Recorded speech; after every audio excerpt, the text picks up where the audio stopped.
الحمد لله الحمد لله وحده، والصلاة والسلام على من لا نبي بعده. أما بعد فأعوذ بالله من الشيطان الرجيم. بسم الله الرحمن الرحيم. إن تجتنبوا كبائر ما تنهون عنه نكفر عنكم سيئاتكم وندخلكم مدخلا كريما. صدق اللہ العلی العظیم. معزز و محترم سامعین و سامعات، رمضان المبارک کے ایک ماہ کے بعد درس قرآن کے ذریعے ملاقات ہو رہی ہے. اللہ تعالی ہم سب کی عبادات کو اپنی بارگاہ میں قبول و منظور فرمائے.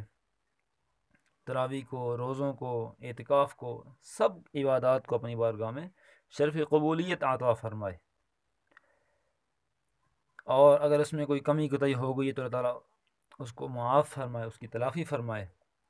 اللہ تعالیٰ ہم سب کی مغفرت فرمائے. اور رمضان مبارک کے بعد بھی ہمیں اسی طرح گناہوں سے بچنے کی توفیق عطا فرمائے. اسی طرح نیک عبادات، نمازوں کی پابندی، تلاوت قرآن کی پابندی اور نوافل کی پابندی نصیب فرمائے. آمین ثم آمین. اس سے پہلے درس میں اللہ رب العزت نے چند بڑے گناہوں کا بیان کیا تھا کہ ایک دوسرے کا مال ناحق طریقے سے نہ کھاؤ، اور وَلَا تَقْتُلُوا أَنفُسَكُمْ، اپنی جان کو بھی قتل نہ کرو، کسی اور کی جان کو بھی قتل نہ کرو. اور جو کوئی ظلم زیادتی کرے گا تو ہم اس کو جہنم کی آگ میں داخل کریں گے. آج کے درس میں اللہ رب العزت نے فرمایا کہ اگر تم بڑے گناہوں سے بچتے رہو گے، کبیرہ گناہوں سے بچتے رہو گے، تو اللہ تعالیٰ تمہارے چھوٹے گناہ خود بخود معاف فرما دیں گے. جو صغیرہ گناہ ہیں وہ خود بخود تمہارے معاف فرما دیں گے. کبیرہ گناہوں سے بچنا انسان کا صغیرہ گناہ سے خود بخود وہ معاف ہو جائیں گے. یہ اللہ تعالیٰ نے انسان کو ترغیب دی ہے کہ کوئی دین پر عمل کرنا کوئی مشکل نہیں ہے. پہلے ترغیب تھی، اللہ تعالیٰ نے ڈرایا تھا بڑے گناہوں سے. اب اللہ تعالیٰ نے یہ ایک خوشخبری سنائی ہے کہ تم بڑے گناہوں سے بچو گے تو چھوٹے گناہ ہم خود بخود معاف فرما دیں گے. اللہ تعالیٰ کتنی کریم ذات ہے. اور پھر اس کے بعد اگلی آیات میں فرمایا کہ کوئی مرد یہ تمنا نہ کرے کہ کاش میں عورت ہوتی، اور کوئی عورت یہ تمنا نہ کرے کہ کاش میں مرد ہوتی. بس اللہ تعالیٰ سے فضل مانگو، جو کچھ ہے اسی پر صبر کرو، اور ایک دوسرے سے اخلاق میں، ایک دوسرے سے اعمال میں، ایک دوسرے سے علم میں آگے بڑھو. سابقوا بالخیرات، نیکی میں ایک دوسرے سے سبقت لے جاؤ. پھر آخر میں اللہ تعالیٰ نے وراثت کا حکم بیان فرمایا کہ وراثت کی تاکید فرمائی کہ جو وراثت ہے اس کو حصہ ملنا چاہیے. تو اللہ فرماتے ہیں ان تجتنبوا کبائر ما تنہون عنہ نکفر، اگر تم بچتے رہو گے بڑے گناہوں سے، ما تنہون جن سے تمہیں روکا گیا ہے، بڑے گناہوں سے بچتے رہو گے، نکفر عنکم سیئاتکم، ہم تمہارے چھوٹے گناہ معاف فرما دیں گے، صغیرہ گناہ معاف فرما دیں گے. وَنُدْخِلْكُمْ مُدْخَلًا كَرِيمًا، اور اس کے بعد اگلا انعام یہ ہوگا کہ تمہارے چھوٹے گناہ معاف فرما دیں گے، اور اس کے ساتھ ساتھ تمہیں عزت کی جگہ پر داخل کریں گے. عزت کی جگہ جنت ہے، تمہیں جنت میں داخل کریں گے. حدیث پاک میں آتا ہے کہ جب کوئی شخص نماز کے لیے وضو کرتا ہے تو ہر اس کے دھونے کے ساتھ ساتھ گناہوں کا کفارہ ہو جاتا ہے. چہرہ دھویا تو آنکھ، کان، ناک وغیرہ کے گناہ کا کفارہ ہو گیا. کلی کر لی تو زبان کے گناہ کا کفارہ ہو گیا، زبان کے گناہ دھل گئے. پاؤں دھوئے تو پاؤں کے گناہ دھل گئے. پھر جب وہ مسجد کی طرف چلتا ہے تو ہر قدم پر گناہوں کا کفارہ ہوتا ہے. تو یہ صغیرہ گناہوں کے بارے میں ہے. تو کبیرہ گناہوں کے لیے شرط توبہ ہے کہ انسان توبہ کرے اور اللہ تعالیٰ سے معافی مانگے. تو جب تک وہ کبیرہ گناہوں سے بچتا رہے گا، کبیرہ گناہوں کے قریب نہیں جائے گا، تو اللہ تعالیٰ صغیرہ گناہ معاف فرما دیں گے. اب یہاں سے ایک اصول یہ بھی معلوم ہوتا ہے کہ جو بندہ کبیرہ گناہ میں مشغول رہتا ہے، کبیرہ گناہوں سے نہیں بچتا، تو اس کے صغیرہ گناہ بھی معاف نہیں ہوتے. اس لیے کہ کبیرہ گناہ اپنی جگہ ہیں، ان کا ایک بہت بڑا گناہ ہے. اس لیے کبیرہ گناہ سے ہم سب کو بچنا چاہیے اور معافی مانگنی چاہیے. التائب من الذنب کمن لا ذنب لہ، گناہ سے توبہ کرنے والا ایسا ہے جیسے اس نے کوئی گناہ کیا ہی نہیں ہے. تو کبیرہ گناہوں سے کے لیے معافی ضروری ہے۔ اللہ تعالیٰ ہم سب کو کبیرہ گناہوں سے، صغیرہ گناہوں سے بچنے کی توفیق عطا فرمائے۔ کبیرہ گناہوں کی تفصیل بہت لمبی ہے، بعض نے 7، بعض نے 70، بعض نے 700 تک لکھ دیے ہیں۔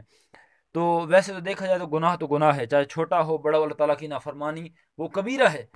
تو لیکن جس گناہ پر تشدید بہت زیادہ ہے، جس گناہ پر زجر بہت زیادہ ہے، اللہ تعالیٰ نے دھمکی دی ہے، اور اس گناہ پر سزا ہے، زنا ہے، قتل ہے، چوری ہے، کسی پر ناجائز تہمت لگانا ہے، اور اسی طرح شلوار ٹخنوں کے نیچے رکھنا، اور اسی طرح بہت سارے کسی کی غیبت کرنا، چغلی کھانا، جھوٹ بولنا، حسد کرنا، یہ کبیرہ گناہوں کی بہت بڑی لسٹ ہے۔ یتیم کا مال کھانا، اسی طرح سود کی آمدنی کھانا، میدان جہاد سے بھاگ جانا، یہ سب کبیرہ گناہ ہیں۔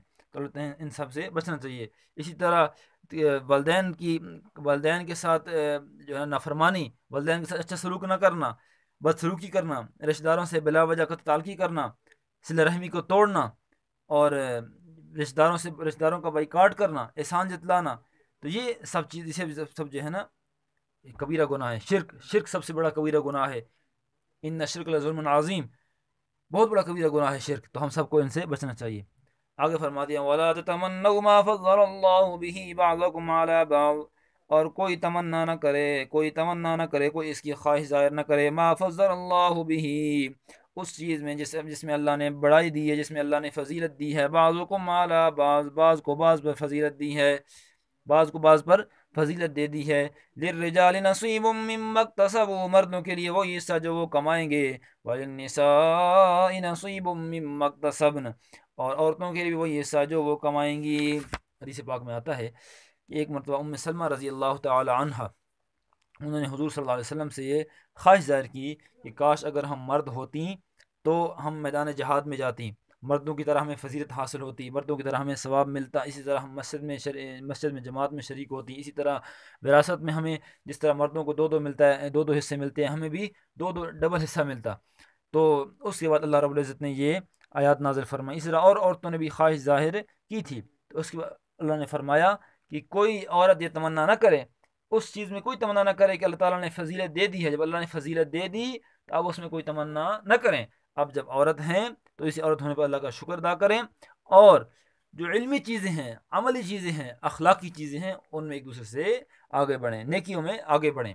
اسی طرح اگر کوئی آدمی سید خاندان کا ہے، ہاشمی خاندان کا ہے، اور اسی طرح کوئی بہت زیادہ حسین و جمیل ہے، خوبصورت ہے، تو وہ اس پر اللہ کا شکر ادا کرے۔ لیکن اگر کوئی نچلے خاندان کا ہے، سید ہاشمی خاندان کا نہیں ہے، اسی طرح اگر کوئی زیادہ حسین و جمیل نہیں ہے، تو وہ پریشان ہونا چھوڑ دے، وہ تمنا نہ کرے کسی دوسرے کی برابری کی۔ انسان جب تمنا کرتا ہے اور وہ خواہش پوری نہیں ہوتی، برابری کی خواہش کرتا ہے، برابری کی خواہش پوری نہیں ہوتی، پھر دوسرے کے خلاف حسد پر آ جاتا ہے، بغض پر آ جاتا ہے، وہ کہتا ہے کہ بس اس سے بھی نعمت چھین جائے، تو یہ بہت بڑا یہ کبیرہ گناہ ہے، یہ برائی کی جڑ ہے۔ تو فرمایا کہ کوئی تمنا ہی نہ کرے کہ یہ جو ہے نا میں مرد ہوتی، یا میں ایک دوسرے سے آگے بڑھ جاؤں، میں اس سے زیادہ حسین و جمیل ہو جاؤں، میرا خاندان فلاں ہو جائے، تو یہ اللہ تعالیٰ نے اسے منع فرما دیا۔ وَاسْأَلُوا اللَّهَ مِن فَضْلِهِ، ہاں یہ ہے کہ اللہ تعالیٰ سے فضل مانگو، اللہ تعالیٰ سے فضل مانگو، اللہ تعالیٰ سے بھلائی مانگو، اللہ تعالیٰ سے اس کی مہربانی طلب کرو۔ یہ ہر حال میں انسان کو مانگنا چاہیے، انسان غریب ہے، امیر ہے، سید ہے، نچلے خاندان کا ہے، حسین جمیل نہیں ہے، جو بھی اللہ تعالیٰ سے فضل مانگو، بس اللہ تو نے مجھے جیسا بنا دیا ہے، اب اسی میں مجھے بہتری دے، اور میں زیادہ سے زیادہ نیک اعمال کروں۔ ان اللہ کان بکل شیء علیما، بے شک اللہ تعالیٰ ہر چیز کو جاننے والا ہے، ہر چیز کو دیکھنے والا ہے، اس کو معلوم ہے کہ کس کو کتنا دینا ہے، کس کو کیسا بنانا ہے، اس کو سب چیزوں کا علم ہے۔ جب اس کو علم ہے، وہ علیم ہے، تو اس نے سب کو ٹھیک بنایا ہے، اور اپنے اس نے علم کی بدولت، اپنے اس نے علم کی قدرت سے اپنے سب کو ٹھیک بنایا ہے، سب کو جو کچھ دیا ہے وہ اس نے بہت خوب دیا ہے، تو اس پر اللہ کا شکر ادا کرنا چاہیے۔ بعض لوگ کیا کرتے ہیں، کام نہیں کرتے، بس یہ ہماری تقدیر ایسی ہے، محنت مزدوری نہیں کرتے، کام نہیں کرتے، تو وہ کیا کہتے ہیں، بس یہ ہماری تقدیر میں یہ لکھا ہوا ہے، تو وہ اپنی سستی، کم ہمتی، بلکہ مصطفی عثمانی صاحب نے لکھا بلکہ بغیرتی کی وجہ سے جو اختیاری فضائل ہیں، جو ان کے اپنے اختیار میں، ان کو بھی حاصل نہیں کرتے، کہ انسان محنت مزدوری کر کے اپنے لیے کما سکتا ہے، اللہ تعالیٰ نے انسان کو اختیار دیا ہے، تو انسان اپنے اختیار کو تو استعمال کرے۔ جب انسان اپنے اختیار کو استعمال نہیں کرتا تو یہ ایک لحاظ سے یہ تقدیر پر چھوڑنا نہیں ہے، بلکہ اپنے اللہ تعالیٰ نے انسان کو مجبور بحث نہیں بنایا، بلکہ انسان کو اختیار دیا ہے، تو انسان کو اپنے اختیار کو استعمال کرنا چاہیے، اور جو کمالات اختیاریہ ہیں، فضائل اختیاری ہیں، ان کو اختیار کرنا چاہیے۔ ان اللہ کان بکل شیء عالما، بے شک اللہ تعالیٰ ہر چیز کا جاننے والا ہے۔